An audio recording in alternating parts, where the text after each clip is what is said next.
O Del pergunta o seguinte, vamos lá. Doutor, eu realmente gostaria de entender como é esse contágio da Covid-19. Estou há exatamente 3 meses em isolamento, moro com meus pais, estou em home office. Saio apenas para levar o lixo e ir ao mercado, de manhã cedo. Acordo todos os dias com medo de estar contaminada. Por outro lado, tenho vizinhos que desde quando começou essa pandemia não param em casa por necessidade de trabalho. Se protegem com máscara. Porém, graças a Deus não contraíram a doença. Fico intrigada. É para ficar intrigada mesmo. A verdade é que as pessoas ainda estão aprendendo com essa doença.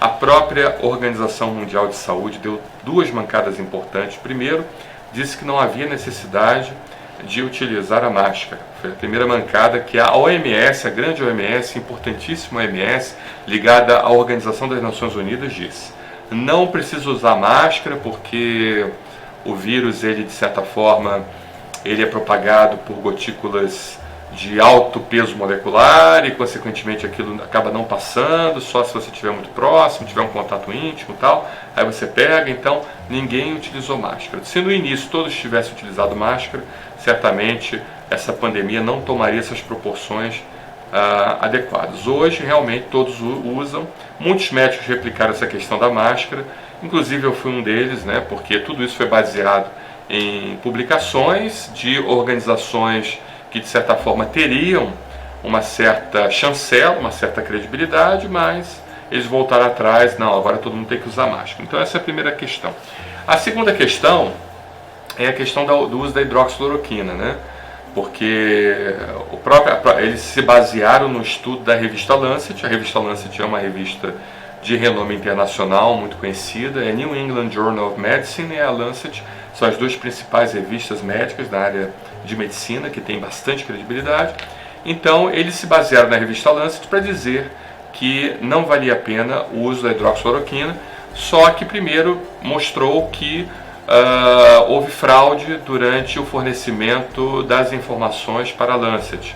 A Lancet até foi ao público e pediu desculpa. E a OMS também pediu desculpa por essa republicação da revista Lancet e essa não recomendação do uso da hidroxicloroquina. E a questão também é que o que a gente sempre preconiza, o que os cientistas sérios preconizam em relação ao uso da cloroquina ou hidroxicloroquina é no início dos sintomas, porque parece que a cloroquina e a hidroxicloroquina elas têm uma capacidade de inibir a entrada do vírus da célula. Você, quando o vírus ele é fagocitado pelo fagócito, ele entra no fagossomo.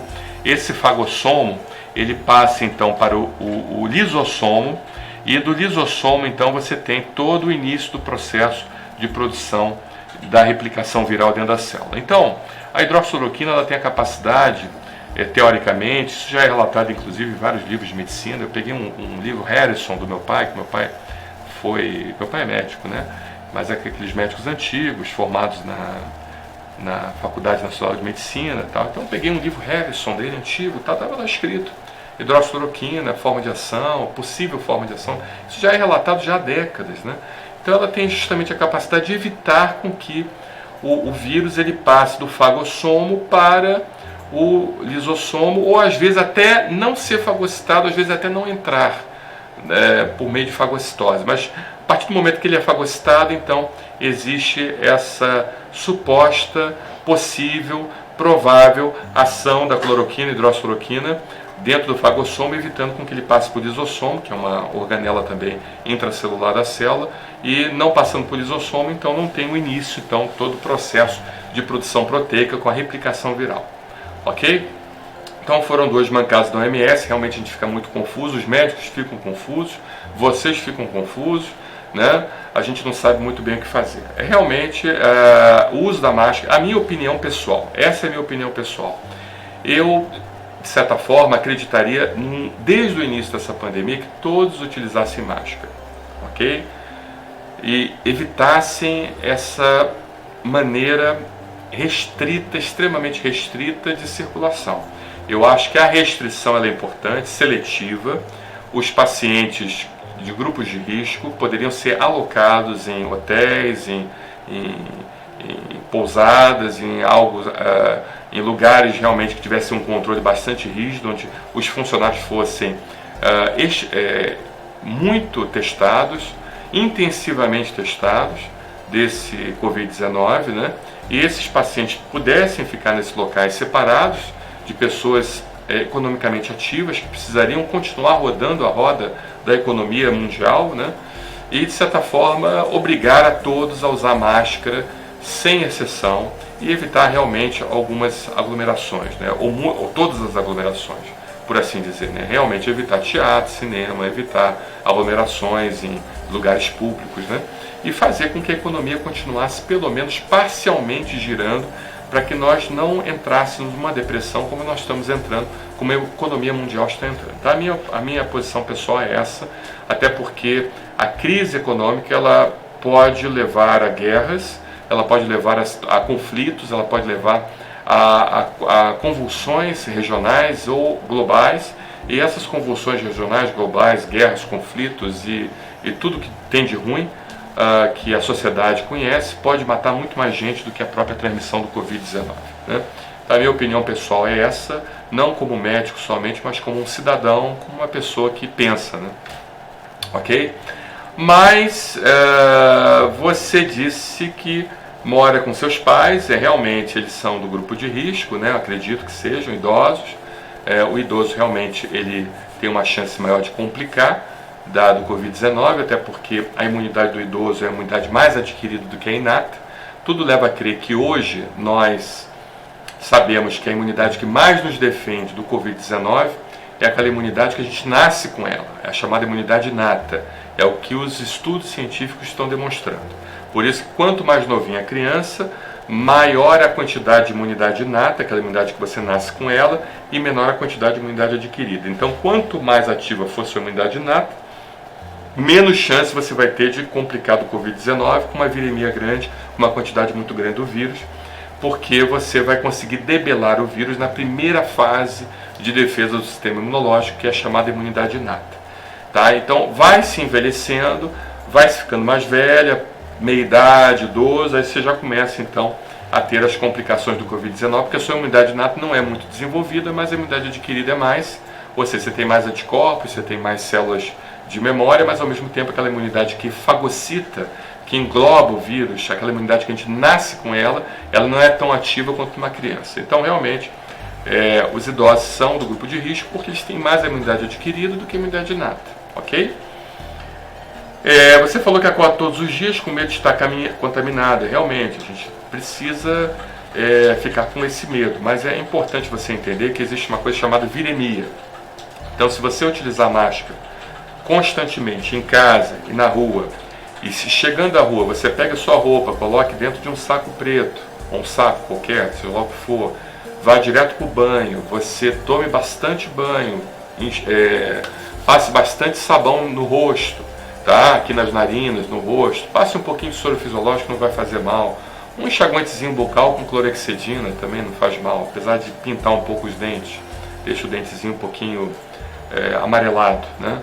Mas se você sentir que teve um contato mais intenso, você fazer um bochecho com clorexidina, inclusive tem alguns dentistas que estão dizendo que isso é eficaz, não é a minha área, mas a gente tem lido alguns artigos sobre isso, tá? Você fizer isso, você diminui bastante a viremia, ou seja, a quantidade de vírus que entrou dentro do seu corpo. E quanto menor a quantidade de vírus que entra dentro do seu corpo, você consegue combatê-lo mais rápido e consegue às vezes nem ser infectado. Porque você, para ter uma doença, tem que ter uma quantidade de vírus suficiente. Okay? Por que a AIDS, ela, de certa forma, ela tem uma chance maior de ser transmitida em determinados pacientes que têm determinados atos sexuais, né? Principalmente o coito anal? Por quê? Porque o intestino da gente absorve muita coisa, né? Então, o coito normal, tradicional, não transmite tanta AIDS. Transmite sim, todos têm que se proteger. O uso de preservativos ele é necessário nos dois casos, mas estatisticamente você tem uma transmissão maior por via anal-retal, justamente por causa da vascularização que aquela região tem. Por isso que é utilizado a via retal para a introdução de medicamentos, né, os supositórios, porque você tem uma absorção muito boa. Como absorve medicamento, absorve também líquidos corporais.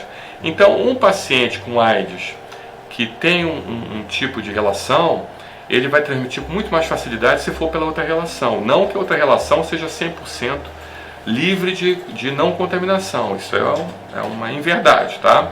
A pessoa tendo um coito normal, ela pode ser contaminada pela AIDS. Por isso que o uso do preservativo é muito importante. Mas, falando em termos científicos, o coito anal, ele faz com que o paciente tenha uma quantidade muito maior de vírus do que um outro coito. E essa viremia, por sua vez, ela influencia muito na doença. Então, muitas das vezes, o paciente, tendo a relação de uma forma onde a viremia seja pequena, eventualmente o organismo pode debelar ali mesmo e o paciente não desenvolver a infecção, entendeu? Então a mesma coisa acontece com o Covid-19. O Covid-19, só que a gente não fala por transmissão nem sanguínea nem por via sexual, a gente fala por transmissão de vias aéreas. O Covid-19, por sua vez, se você tomar as suas precauções, ou seja, utilizar a máscara, diminuir bastante o contágio, que se você utilizar a máscara e a pessoa que estiver ao seu lado estiver utilizando máscara, a chance de você pegar Covid-19, ou a chance desse Covid-19 ser transmitido cai para 15% somente.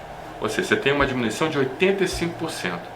Tudo bem, mesmo usando máscara, você pegou uma quantidade. Se chega em casa, vai lá, toma um banho, lava bem seu rosto, lava bem seu corpo, toma um bom banho, retira aquele excesso de vírus, de bactérias que ficou no seu corpo, patogênicas. Então você diminui mais ainda a chance de você pegar o Covid-19. Então aquela quantidade pequena de vírus que vai entrar dentro de você, o seu sistema imunológico, a imunidade inata, aquela primeira imunidade, ela vai conseguir debelar e você não vai nem apresentar sintomas nenhum, entendeu? E hoje já se sabe também, através de estudos científicos, que um paciente que é portador do Covid-19 sem sintomas, ele transmite menos. Alguns meses atrás pensava-se que era o mesmo risco de transmissão, mas tem algumas evidências mostrando que o paciente com Covid-19 ele transmite sim, mas transmite menos do que um paciente com sintomas, ok? Então é por aí. Deixa eu ver se tem mais alguma coisinha aqui para a gente tentar complementar. Essa pandemia não para em casa para necessidade de trabalho, sim. Então eu estou te falando. Então você tem que realmente, se você tomar as medidas de precaução, utilizar máscara, usar álcool, né? Esse tipo de álcool 70, limpar bem as suas mãos, ok? Sempre, exaustivamente as suas mãos, sempre lavar as mãos, se não tiver como lavar, use o álcool 70 em gel, álcool 70 spray, ou seja lá o que for, mas use sempre, evite o contato com os olhos, porque você vai estar com a máscara, mas a pessoa coloca a mão nos olhos, não adianta, tá? O olho ele transmite mais, ele contagia mais do que a boca, então se você de certa forma por acaso colocar a sua mão no olho, a chance de você pegar o Covid-19 é muito maior do que pela boca. Então tem que evitar também. Use um óculos. O óculos, de certa forma, vai lembrar que você não pode tocar a sua mão nos olhos e assim pegar o Covid-19. Ok? E eu oriento para vocês todos se vacinar das outras vacinas enquanto não tem a vacina do Covid-19. Você se vacinar de gripe, se vacinar de pneumonia, pneumo 13, pneumo 23, a tríplice bacteriana celular, que é a vacina que tem difteria, tétano e a Bordetella pertussis, que é uma bactéria que causa coqueluche. Se vacinar contra a anti-hemófilos influenza, caso seus pais estejam num grupo de risco realmente. Anti-hemófilos influenza, não se tem ainda muito estudo que mostra eficácia em pessoas acima de 2 anos, mas mal não vai fazer, pode se vacinar. Entendeu? Então se vacine de todas essas doenças, porque as doenças respiratórias elas se sobrepõem. Quando a gente pega um Covid, se por acaso a gente pegar um Covid, o nosso organismo fica mais enfraquecido, e esse enfraquecimento, essa diminuição do sistema imunológico faz com que o paciente então venha a pegar outros tipos de vírus, como no caso da gripe, e também a complicar com infecções bacterianas. Quando o paciente entra numa unidade de CTI com um quadro complicado de Covid, o intensivista ele não faz só antirretroviral, ele faz antirretroviral, ele faz antibiótico, ele faz antifúngico muitas das vezes, se ele sentir que tem a possibilidade de ter uma infecção fúngica ali associada, ou seja, ele faz uma bomba para tratar você, né? Porque ele sabe que uma infecção viral, ela é porta de entradas para outras infecções virais também e para infecções bacterianas, como no caso das pneumonias, seja as pneumonias comunitárias, as pneumonias atípicas ou as pneumonias hospitalares, ok? Nosocomiais que a gente chama, tá bom? Então, Del, é complicado, né? A gente realmente tem que O momento agora é nós tomarmos o máximo de precaução. Eu não sou totalmente a favor dessa quarentena, desse lockdown. Eu acredito que as pessoas, se as pessoas tiverem educação, elas podem conviver, mas o poder público, ele, de certa forma, ele tem que ser rígido. As multas precisam ser altas em pacientes que circulam nas ruas sem máscara. Tá? Não pode brincar com isso. Tem que ser multa muito mais alta do que multa de trânsito. Pelo menos é o meu ponto de vista, certo? De R$2.000, R$3.000 para cima, se você não estiver utilizando máscara. Então, se você realmente todos utilizarem máscara, a chance de nós conseguirmos debelar essa infecção é muito grande, porque o vírus do Covid-19 é um vírus de RNA, é um vírus que tem pouca autonomia, é um vírus que ele precisa estar sempre contaminando para sobreviver. Então, se você quebra esse perfil de contaminação, ele morre, ele não consegue mais contaminar e ele some até dar tempo de nós termos uma vacina, então nos protegermos com a utilização da vacina, tá bom? Então a minha indicação é essa. Um abraço, Deu. Muito obrigado pela sua pergunta.